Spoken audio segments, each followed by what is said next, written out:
AITAH for letting intimacy end my marriage. This feels surreal to share because it's so fresh, but I need to get it off my chest.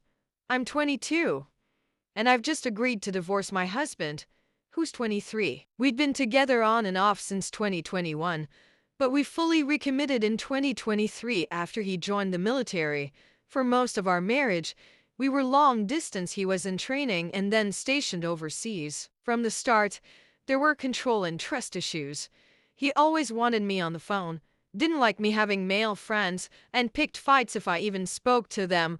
I distanced myself from people I cared about just to appease him. When I moved to Texas hoping he'd be stationed nearby, he was actually sent overseas, and even from there, he didn't want me going out, making friends, or keeping in touch with my support system back home. Over time, he started pulling away emotionally.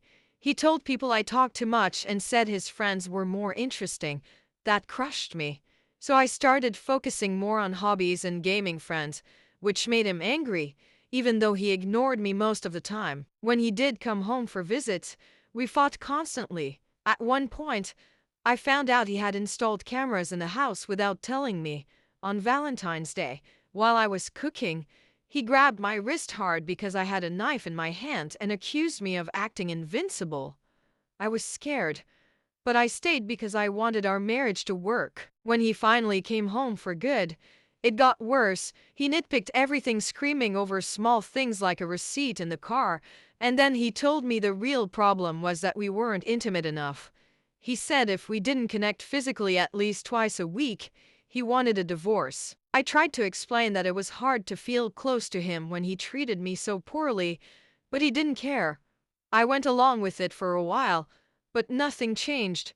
He threw my financial dependence on him in my face, even though he had told me not to get another job. When I opened up about being depressed, he cut me off to talk about what he wanted for his birthday, then said as long as we were intimate, he didn't care about anything else. Eventually, I told him I agreed to divorce. He didn't expect me to follow through because usually, when he threatened divorce, I begged to fix things. But this time, I didn't. A week later, he was already on Tinder. I did love him, but I feel like I've been drained and broken down by this relationship. So AITAH for finally agreeing to divorce instead of just giving in to his demands for intimacy.